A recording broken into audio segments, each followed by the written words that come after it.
And then you changed it. Chantal stood her ground, sometimes adopting almost a hostile tone toward West. She said she rushed her responses to Trump and didn't make sure she answered accurately.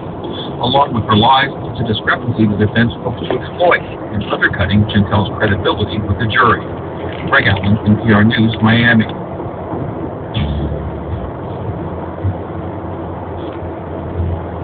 This is NPR News. You're listening to Morning Edition. Thank you for joining us. I'm Nicole Preston. Support for 90.7 News comes from Winn-Dixie, a neighborhood grocery store dedicated to serving shoppers, featuring fresh produce, meat and seafood, baked goods, and prepared foods. Store locator and weekly ad information is available online at winndixie.com. This is 90.7 News.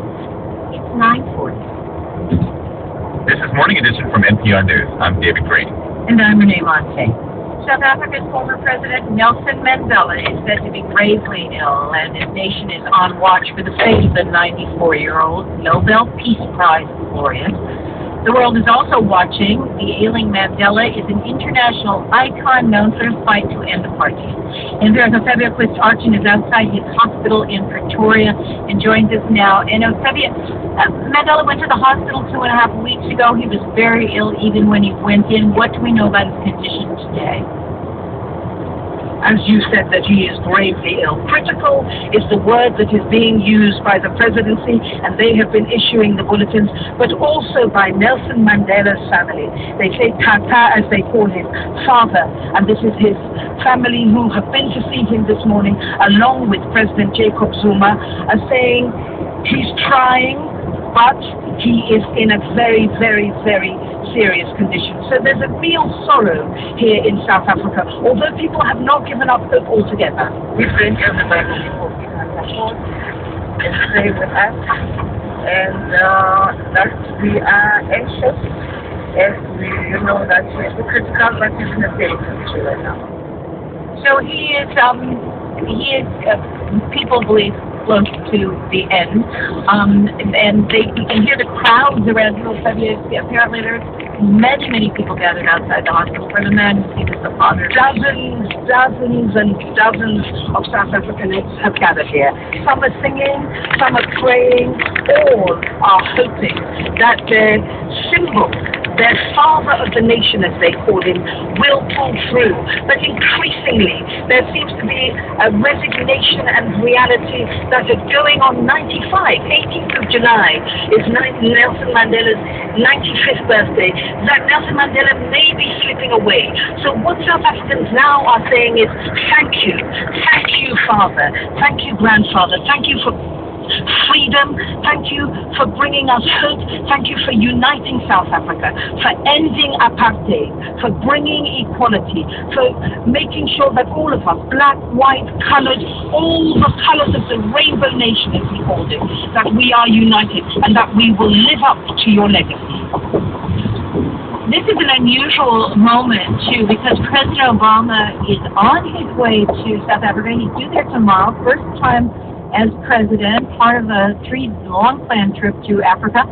How is that being perceived there at this time when it seems as if the entire nation is so focused on Nelson Mandela? First of all, South Africans said it was long overdue. Now, this is a visit that has been totally overshadowed by the poor health and the declining health of Nelson Mandela. Earlier in the week, President Jacob Zuma and his foreign minister both said the trip goes ahead. Even though Madiba, as he's known by his clan name, even though Nelson Mandela is sick, he would want this to go ahead. But now we're being told, we'll see, it will be a decision between the two governments.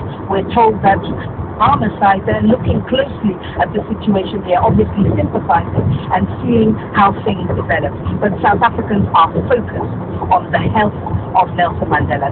That is their priority, and that is where their prayers and hopes are. That's NPR's Octavia Quist-Archin speaking to us from outside the hospital where Nelson Mandela is being treated in Pretoria. Octavia, thanks very much.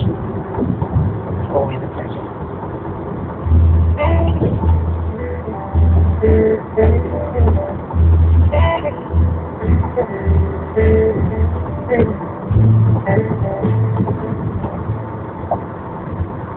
The world's largest retailer, Walmart, is joining the list of companies that break ties with Southern food star Paul Kane. The Savannah, Georgia-based cook and restaurant has been in the news, admitting she used a racial slur in the past, and now the future of her food empire is on the line. Here's Debbie Elliott reports. Paula Deen built her reputation as a down-home cook with her South Georgia drawl and over-the-top recipe, adding that extra stick of butter and tossing just about anything into the deep fry. This is so good, y'all. I don't know how to top this fried cheesecake, y'all. So I guess it's time for me to sign off. And until next time, you know that I always send y'all love and best dishes from my kitchen to yours. But the Food Network has closed her kitchen, and now Walmart won't order any more of her pots and pans. Smithfield Foods dropped her as a spokeswoman, and yesterday Caesars said it won't use her name on 4 restaurants. Other companies associated with Deen are taking a wait-and-see approach, including shopping channel QVC and the drug maker Novo Nordisk. For her part, Deen has repeatedly apologized. She admitted to using racially offensive language long ago when she was under oath during a deposition. Deen is being sued by an ex-employee for an alleged hostile working environment at one of her Savannah restaurants. Yesterday, on NBC's Today Show, Deen said she is not a racist. I can truthfully say in my life, I have never with any intention hurt anybody on purpose, and I never would. It's not the first time a food celebrity has been embroiled in scandal. Domestic maven Martha Stewart launched a major comeback campaign after being jailed for insider trading. Here she is on the Today Show earlier this year talking about putting the issue behind her. I don't want to be defined by a moment in time. That was a moment past. I don't think about it anymore. Stewart has rebuilt her empire. The question is, can Paula Deen salvage her brand? Has she weathered her last nationally televised biscuit? I don't know. John T. Edge is director of the Southern Foodways Alliance at the University of Mississippi. Will she maintain a core audience? Yes.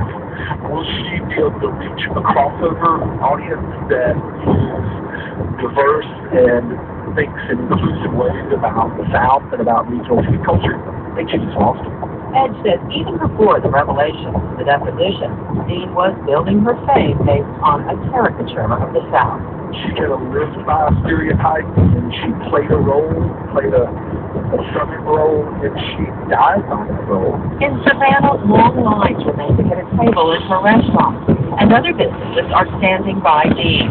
The traveling Metro cooking show plans